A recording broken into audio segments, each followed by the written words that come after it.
السلام علیکم ناظرین میں ہوں طیق رحمان اور آپ دیکھ رہے ہیں میرا ڈیجیٹل چینل۔ ناظرین، مریم نواز نے فیصلہ کیا ہے کہ پنجاب حکومت پنجاب میں موجود 65,000 مساجد کے خطیبوں کو، اماموں کو ہر مہینے وظیفہ دے گی۔ یوں کہہ لیجیے کہ مریم نواز جو ہے وہ پنجاب حکومت کی طرف سے سارے پنجاب میں جتنی مساجد ہیں ان کے خطیبوں کو، ان کے اماموں کو ماہانہ تنخواہ دیا کرے گی۔ نہ صرف کہ یہ پنجاب حکومت تنخواہ دیا کرے گی، بلکہ مریم نواز نے یہ بھی کہا ہے کہ مساجد کی تعمیر و ترقی کے لیے بھی حکومت پیسے دے گی۔ مطلب وہاں پر اگر کنسٹرکشن ہو رہی ہے، مسجد کے اندر کوئی تعمیراتی کام ہو رہا ہے، تو وہ بھی حکومت اس میں معاونت کرے گی، اس میں پیسے دے گی۔ عام طور پر ہو یہ رہا تھا کہ مساجد کے خطیب امام جو ہیں وہ لاؤڈ سپیکر پہ چندہ اکٹھا کرتے تھے، اس کے بعد وہ چندہ اکٹھا کر کے تو اس میں سے وہ تنخواہ لیتے تھے، یا پھر مسجد کے اندر جب جمعے کا خطبہ ہوتا تھا تو اس میں بھی وہ چندہ مانگتے تھے۔ اس میں ایک کپڑے سے بنے ہوئے رومال کے ساتھ، جسے پنجابی میں کہتے ہیں چولی پھیر لو، ایک مختلف کلروں کی جو جھولی ہے وہ لوگوں کے آگے سے گزاری جاتی کہ مدرسے کے پیسے ہیں، مسجد کے پیسے ہیں، مولوی صاحب کی تنخواہ ہے۔ تو اس کے بعد وہ تنخواہ اکٹھی ہوتی تھی بڑی مشکل سے۔ بعض اوقات لوگوں کے گھروں پہ جا کے ڈور ٹو ڈور جا کے بھی مولوی صاحب کی، امام صاحب کی، خطیب صاحب کی تنخواہ کو اکٹھا کیا جاتا تھا۔ اس لیے مریم نواز نے کہا ہے کہ جو یہ خطیب ہے اور یہ جو امام مسجد ہوتا ہے، یہ بڑے معزز لوگ ہیں۔ ہم نہیں چاہتے کہ وہ اس طرح سے لوگوں کے آگے ہاتھ پھیلا کے اپنی تنخواہ جو ہے وہ پوری کریں۔ اس لیے حکومت نے فیصلہ کیا ہے، مریم نواز کی حکومت نے فیصلہ کیا ہے کہ اب جو مریم نواز کی حکومت ہے، پنجاب حکومت ہے، پنجاب میں 65,000 جو مساجد ہیں ان کے اماموں کو، خطیبوں کو ماہانہ تنخواہ دیا کرے گی اور مسجد کی تعمیر و ترقی کے لیے بھی کام کرے گی۔ میں یہ سمجھتا ہوں کہ نہ صرف مساجد کے لیے بلکہ پنجاب میں جو مدارس ہیں وہاں پر معمور کیے ہوئے اساتذہ، معلم اور معلمات، جو خواتین کا مدرسہ ہے، جو مردوں کا مدرسہ ہے، وہاں پر بھی جو اساتذہ حضرات ہیں جو ان کو قرآن پاک پڑھا رہے ہیں، جو ان کو تفسیر پڑھا رہے ہیں، جس میں وہ اس کو احادیث پڑھاتے ہیں، پھر فقہ پڑھاتے ہیں، اور وہ جو مدارس کے حساب سے جو 8 کلاس ہوتی ہے جس سے بندہ عالم بن جاتا ہے اور اس کو دین پورا سمجھا دیا جاتا ہے کہ یہ ہمارے دین کا فارمیٹ ہے، قرآن پاک ہے، احادیث ہے، فقہ ہے، یہ سارا کچھ پڑھایا جاتا ہے۔ مختلف اور بھی کتابیں اس میں اولیاء اللہ کی پڑھائی جاتی ہیں۔ تو وہ جو کام کر رہے ہیں اس میں بھی حکومت کو معاونت کرنی چاہیے، اور جو مدارس کے معلم اور معلمات ہیں ان کو بھی تنخواہ دینی چاہیے، یہ خطیبوں کے علاوہ۔ دوسرا، آج کل بجلی کا ریٹ بہت زیادہ ہے، بہت ساری مساجد ہیں جن کا بجلی کا بل جو ہے وہ لاؤڈ سپیکر پہ اکٹھا کرتے ہیں، اس کے بعد وہ بل پے کیا جاتا ہے، اور بعض اوقات لاؤڈ سپیکر پہ اتنے اعلان کرتے ہیں چندہ مانگنے کے لیے، لوگوں کو اپیل کرنے کے لیے کہ وہ مسجد کی بجلی زیادہ خرچ ہو جاتی ہے اور چندہ کم اکٹھا ہوتا ہے۔ یہ کیسی بات ہے؟ دیکھیں نا، آپ مسجد کے بجلی کے بل کے لیے سپیکر کا استعمال کر رہے ہیں اور وہ سپیکر کی بجلی زیادہ خرچ ہوگی، چندہ کم اکٹھا ہوا ہے۔ اس لیے یہ حکومت کو چاہیے کہ یہ مساجد جو ہیں ان کے اوپر جو سولر وہ لوگوں کو بھی دے رہے ہیں، عام لوگوں کو بھی سولر پالیسی، مساجد کو اسپیشل، مساجد کی چھتیں بڑی وسیع ہوتی ہیں، بڑی ہوتی ہیں، ان پر اگر حکومت، پنجاب حکومت مساجد کو سولر لگا کے دے دے تو آپ یقین جانیں کہ وہ مولوی حضرات آپ سے بڑے خوش ہوں گے۔ وہ جو امام صاحبان ہیں، جو خطیب صاحبان ہیں، وہ جمعے کے خطبات میں، وہ جلسوں میں، وہ درس میں آپ کے لیے دعا کریں گے اور آپ کی نجات کا ذریعہ بنیں گے۔ ہر بندہ گناہ گار ہے، آپ کے لیے دعا کریں گے، آپ کے والد کے لیے، آپ کے خاندان کے لیے دعا کریں گے۔ اگر سب کو سولر لگا دے، کوئی بجلی بڑی مہنگی ہے تو آپ نے ایک دفعہ سولر لگا کے دینا ہے۔ تو یہ جو ایک سولر اور ایک مدارس کے جو اساتذہ ہیں، معلم اور معلمات، ان کے لیے بھی حکومت کو سوچنا چاہیے۔ لیکن آج آپ نے دیکھا ہے کہ جو یہ ایک کانفرنس ہو رہی تھی جس میں چیف منسٹر پنجاب مریم نواز موجود تھیں، اور وہاں پر مفتی منیب الرحمان بھی موجود تھے، اور ان کے بہت سارے رفقا، بہت سارے جیت علماء کرام وہاں پہ موجود تھے۔ وہاں پر آئی جی صاحب تھے اور آئی جی صاحب کی ٹیم تھی، پولیس کے حضرات تھے، ایجنسیز کے لوگ تھے، اور وہاں پر ایک میٹنگ ہوئی اور اس میٹنگ میں فیصلہ ہوا ہے کہ جو مفتی منیب صاحب ہیں، تحریک لبیک کی جو مساجد ہیں، جو حکومت نے جہاں پر ٹیک اوور کیا ہوا ہے، وہ مساجد جتنی ہیں وہ اب مفتی منیب صاحب کے حوالے کی جائیں گی کہ ان مساجد کو بند تو نہیں کر سکتے۔ وہاں لوگ نماز پڑھنے آتے ہیں، وہاں جمعہ ہوتا ہے، وہاں خطبہ ہوتا ہے، وہاں درس و تدریس کا کام ہوتا ہے، اور ہر مسجد میں ساتھ مدرسے کا کام بھی ہو رہا ہوتا ہے۔ مدرسے کا خالی مدرسہ تو نہیں، خالی مسجد نہیں ہوتی، مدرسہ بھی ہوتا ہے، وہاں پر بچے قرآن پاک پڑھتے ہیں، بچیاں قرآن پاک پڑھتی ہیں۔ اس طرح سے میں مفتی منیب صاحب کو یہ جو مساجد کی ذمہ داری دی گئی ہے، جو لبیک پارٹی کی مساجد تھیں جس کو بین کر دیا گیا ہے، اور اس کے بین ہونے کے بعد مفتی منیب صاحب کو یہ ذمہ داری دی گئی ہے. اور میں یہاں پر بھی ایک بات کرنا چاہوں گا، میری خواہش ہے، میری ذاتی خواہش ہے کہ مفتی منیب صاحب جو ہیں یہ بہت بڑے مفتی ہیں، بہت بڑے عالم ہیں، ہم ان کو بچپن سے دیکھ رہے ہیں، اور دوبارہ سے ان کو اوقاف کا چیئرمین بنائیں. ہم چاہتے ہیں کہ مفتی منیب صاحب ہی اعلان کیا کریں کہ چاند نظر آ گیا ہے، عید کل ہوگی یا پرسوں ہوگی. ہم چاہتے ہیں عید الفطر کا اعلان جو ہے وہ مفتی منیب صاحب کریں، عید الاضحیٰ کا اعلان جو ہے مفتی منیب صاحب کہیں، محرم کے آغاز کا مفتی منیب صاحب بتائیں، اس کے بعد 12 ربیع الاول کا مفتی منیب صاحب بتائیں. سارے جو یہ محکمہ اوقاف ہے اس کی چیئرمینی دوبارہ سے مفتی منیب کو دی جائے. جو عمران خان کی حکومت میں مفتی منیب صاحب کے ساتھ یہ سلوک کیا گیا ہے، ان کو پیچھے ہٹایا گیا ہے، ان کی جگہ پہ اور عالم آگے ہیں، وہ بھی اچھے ہیں، وہ بھی برے نہیں ہیں، لیکن میں چاہتا ہوں کیونکہ جو بریلوی مکتب فکر ہے یہ زیادہ لوگ ہیں، تو ان کی نمائندگی کرنے والا بندہ ہونا چاہیے بیچ میں.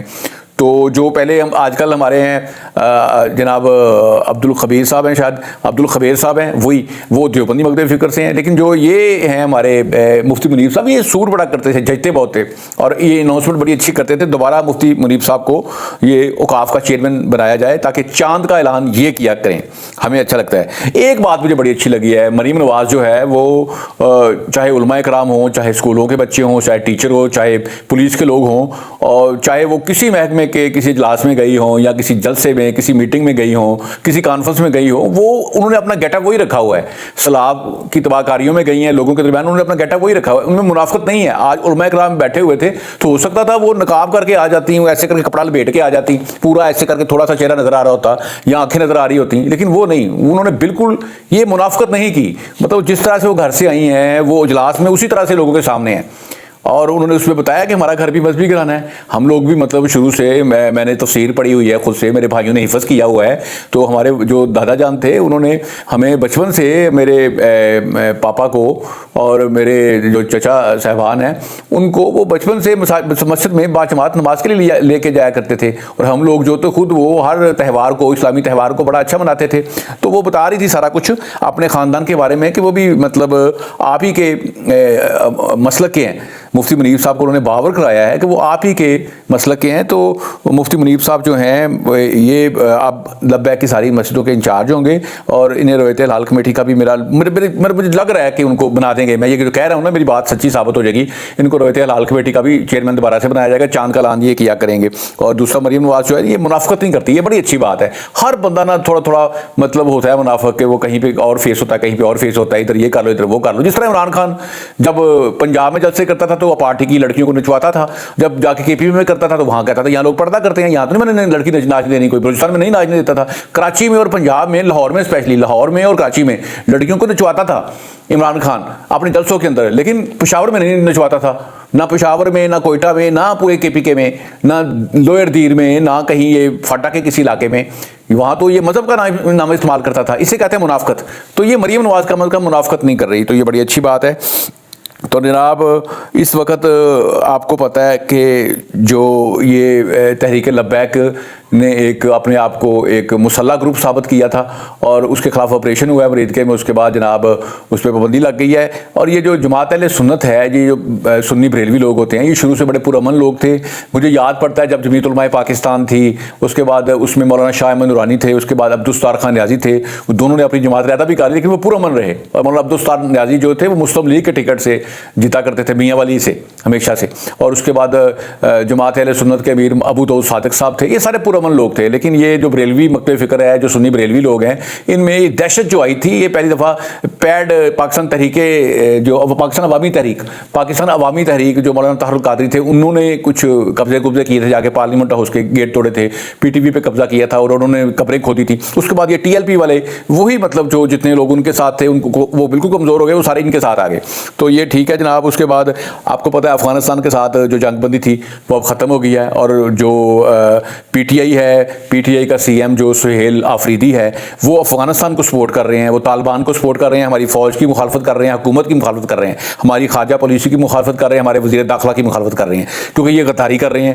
تو ان کی حکومت ابھی خطرے میں ہے. اور میں سمجھتا ہوں کہ جس طرح کی باتیں یہ سہیل آفریدی کر رہا ہے، جو تقریریں کر رہا ہے، یہی وجہ یہ ڈیلا کے باہر کھڑا رہتا ہے. اور وہ کہتا تھا میں یہ کر دوں گا، وہ کر دوں گا. میں آپ کو یقین دلا رہا ہوں، آپ جو ان کا پہلے اشر ہوا ہے نا, پہلے اسلام آباد پہ انہوں نے حملہ کیا تھا, اپنی مشینیں لے کے آئے تھے, اپنا ساری کرینے لے کے آئے تھے, وہاں کا جناب 112 کا سارا سٹاف لے کے آئے تھے, ساری سرکاری مشینری لے کے آئے تھے اور ساری چھوڑ کے بھاگ گئے تھے. اب دوبارہ یہ حرکت کریں گے, اس سے برا سلوک ہوگا. پہلے انہوں نے جھوٹا پروپیگنڈا کیا کہ ہمارے بندے مر گئے, لیکن مرا نہیں تھا کوئی. اب یہ یقیناً جو یہ افریدی ہے, کیونکہ یہ آپ کو پتہ ہے یہ قبائلی ہے, اور قبائلی جو ہوتے ہیں وہ بالکل بلائنڈ ہوتے ہیں, ان کو کوئی عقل مت تو ہوتی نہیں اس اعتبار سے کہ وہ تحقیق کر لیں, نہ وہ ویل ایجوکیٹڈ ہوتے ہیں. پٹھان زیادہ تر پڑھتے نہیں ہیں. اگر وہ ویل ایجوکیٹڈ ہوتے تو کبھی پی ٹی آئی میں نہ ہوتے, عمران کے پیچھے نہ ہوتے, اس کی ساری منافقت اس کے سامنے ہوتی. اور جناب یہ جو افغانستان کی سپورٹ کرنے والوں میں جو کچھ باہر بیٹھے ہوئے پاکستان سے بھاگے ہوئے وی لاگر ہیں, عمران ریاض, ڈاکٹر شہباز گل تو وی لاگر تھا ہی نہیں, وہ آج کل باہر بھاگا ہوا ہے. ادھر معافی مانگ کے گیا تھا, ادھر وہ بہانے کر کے گیا تھا, میں بیمار ہو گیا, مجھے سانس کی بیماری ہو گئی ہے, ادھر سے بہانہ کر کے معافی مانگ کے عمران خان کے خلاف گواہیاں دے کے اس کا بلیک بیری حکومت کے حوالے کر کے گیا ہے, اس کے راز ان کو دے کے گیا ہے. یہ جو ڈاکٹر شہباز گل ہے, اس کے بعد عمران ریاض بھاگا ہوا ہے جو افغانستان کے راستے بھاگا تھا. اس کے بعد جناب ایک اور ہے جو آپ کو پتہ ہے گیسٹ ہاؤسوں میں گندے ٹاول اٹھاتا تھا, اور جو غلط کام کروانے کا, جو نائکا جو پرووائڈ کرنے کا, جو مطلب کال گرل پرووائڈ کرنے کا ٹھیکیدار ہوا کرتا تھا, اور جس کا نام جناب صابر شاکر ہے. صابر شاکر جو ہے یہ بھی باہر بیٹھ کے تو حکومت کے خلاف بک بک کر رہا ہے. اور غداری کیا ہوتی ہے کہ آپ ادھر بیٹھ کے افغانستان کو سپورٹ کر رہے ہو, پاکستان کی حکومت کے خلاف باتیں کر رہے ہو, فوج کے خلاف باتیں کر رہے ہو. اور غداری کیا ہوتی ہے, آپ آئی ایم ایف کو جو یہ خط لکھتے ہیں پی ٹی آئی والے, آپ اس کو سپورٹ کرتے ہو. اور غداری کیا ہوتی ہے کہ آپ کتنے دنوں سے پروپیگنڈا کر رہے ہو کہ پاکستان اسرائیل کو تسلیم کر رہا ہے. آپ کتنے دنوں سے پروپیگنڈا کر رہے ہو کہ ہمارا پاسپورٹ جو ہے اس کو بدلا جا رہا ہے, اس میں پاکستان اسرائیل کو تسلیم کرے گا, جو اس میں لکھا ہوا ہے کہ اسرائیل کے علاوہ پوری دنیا کے ملکوں میں یہ پاسپورٹ کارآمد ہے, پاکستان کا جو حکومت اس کو مٹانے والی ہے. پاسپورٹ بھی نیا آ گیا, اس پہ یہ لکھا ہوا ہے کہ پاکستان کا یہ پاسپورٹ صرف اسرائیل کے لیے سفر کے لیے استعمال نہیں ہو سکتا, باقی پوری دنیا کے لیے ہو سکتا ہے. اب لکھا ہوا ہے, اس میں کوئی ترمیم نہیں کی گئی, وہ بالکل صحیح ہے. اور آپ یہ بکواس کر رہے ہیں شہباز گل کہ عمران خان کا پروجیکٹ تھا, پہلے آپ یہ بکواس کرتے رہے ہو, پہلے آپ یہ بک بک کرتے رہے ہو. اور اس سے بڑھ کے کیا پروپیگنڈا ہو سکتا ہے کہ پی ٹی آئی کے ساتھ ہو. آپ نے 9 مئی کرنے والوں کو سپورٹ کیا, یہ غداری نہیں ہے؟ بتائیں نا مجھے. آپ نے ملک ریاض کو سپورٹ کیا, یہ غداری نہیں ہے؟ آپ نے فوج کے اندر بغاوت کرنے والے جو فوجی افسر تھے اس ٹائم 9 مئی کو, جو 60 افسر پکڑے گئے ہیں, جو لاہور کا کور کمانڈر تھا, آپ نے ان کو سپورٹ کیا, یہ غداری نہیں ہے؟ آپ نے اس وقت کے آرمی چیف پہ حملہ کرانے کی کوشش کی, یہ غداری نہیں ہے؟ آپ غدار ہو. یہ جو عمران ریاض ہے, یہ ڈاکٹر شہباز گل ہے, یہ صابر شاکر ہے, یہ موعد پیرزادہ ہے, خلیفہ ہارون الرشید ہے, آفتاب اقبال ہے, یہ سب بگوڑے ہیں, یہ سب بگوڑے ہیں. اور ان بگوڑے جو ہیں یہ بہانے کر کے بھاگے ہوئے ہیں, اور ان کو شرم آنی چاہیے. یہ ہماری حکومت کے خلاف, ہماری فوج کے خلاف یہ کمپین کر رہے ہیں. اور خارجہ محاذ پہ جو پاکستان کو اتنی عزت ملی ہوئی ہے, سعودی عرب عزت کر رہا ہے, یو اے ای کر رہا ہے, پورے اسلامی کنٹریز کر رہے ہیں, اور اسرائیل کی فلسطین کی جنگ انہوں نے بند کروائی ہے. اور آپ یہ جھوٹا پروپیگنڈا کرتے رہے ہو کہ پاکستان اسرائیل کو تسلیم کر رہا ہے. آپ یہ جو یوٹیوبر ہو, آپ جو باہر سے ڈالر کمانے کے لیے بیٹھے ہوئے, تاکہ آپ کو عمران خان کے محبت کرنے والے جو بیوقوف پٹھان ہیں وہ آپ کو دیکھتے ہیں, جو پوری دنیا میں موجود ہیں وہ آپ کو دیکھتے ہیں.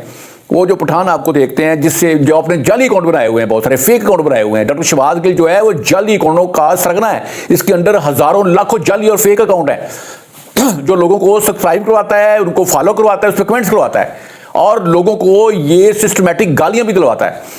اتنا بغیرت آدمی ہے, آپ اندازہ نہیں کر سکتے. ڈاکٹر شہباز گل ایک گھٹیا آدمی ہے, اور لوگوں کو جو پی ایم ایل این کے لوگ ہیں ان کے ویڈیوز پہ جا کے, وہ جو وزیر ہیں, جو پرائم منسٹر ہیں, جو سی ایم ہیں, ان کو جا کے سسٹمیٹک گالیاں نکلواتا ہے یہ شخص, اور ایک طرح کی گالیاں نکالتا ہے. یہ ڈاکٹر شہباز گل, عمران ریاض, اور اس کے بعد جناب موعد پیرزادہ اور صابر شاکر, اور یہ ایک اور بھی ہوتا تھا عادل راجہ, جس کی طبیعت صاف ہو گئی ہے. انشاءاللہ ان سب کی بھی طبیعت صاف ہوگی. آفتاب اقبال آپ کی بھی ہوگی, آپ کی بھی ہوگی. عمران ریاض, آپ پیسے جو کما رہے ہیں یہ سارے پیسے پاکستان میں آنے ہیں, اینڈ پہ سارے پیسے پاکستان میں آنے ہیں. اس لیے آپ یہ غداری سے باہر آ جاؤ, ملک دشمنی سے باہر آ جاؤ, ملک سے پیار کرو, ملک سے پیار کرو. جو باہر بیٹھ کے تم ملک کے خلاف پروپیگنڈا کر رہے ہو, یہ جو پاکستان کو عزت مل رہی ہے, یہ آپ کو تکلیف ہو رہی ہے. جو پاکستان نے انڈیا کو ہرایا ہے اس پہ آپ یہ بتا رہے نا. اس سے بڑھ کر یہ عمران ریاض, موعد پیرزادہ, پھر صابر شاکر, ہارون رشید, اس کے بعد جناب ڈاکٹر شہباز گل, اس سے بڑھ کے بغیرتی ملک دشمنی کیا ہو سکتی ہے؟ جب پاکستان نے مارکائے بنیان المرصوص لانچ کیا, اس سے پہلے آپ نے غداروں والی باتیں کی, فوج کے خلاف باتیں کی. جب ہم نے انڈیا کو ہرا دیا, پوری دنیا مان گئی, ٹرمپ مان گیا, مودی مان گئی, دنیا پوری مان گئی, انگلینڈ, اٹلی, دنیا کی ہر حکومت مان گئی کہ ہم نے انڈیا کو ہرایا, ہم نے 7 جہاز گرائے ہیں. یہ جو بغیرت ٹولہ ہے, یہ جو یوٹیوبروں کا ہے, یہ گھٹیا لوگوں کا ہے, یہ نہیں مانتا, کہتا نہیں گرایا. ٹرمپ کہہ رہا ہے کہ 7 جہاز گرائے ہیں، اس کی انٹیلیجنس ٹھیک نہیں، سعودی عرب کی ٹھیک نہیں، آپ کی ٹھیک ہے. اس لیے اپنا غداری کو بند کرو اور پاکستان سے پیار کرو، اور پاکستان کے جو بنائے ہوئے یہاں پہ قوانین ان کا احترام کرو، آئین کا احترام کرو، اور ملک دشمنی چھوڑ دو. ناظرین، میرے ویڈیو کو شیئر لائک ضرور کیجیے گا. پاکستان ہمیشہ زندہ باد.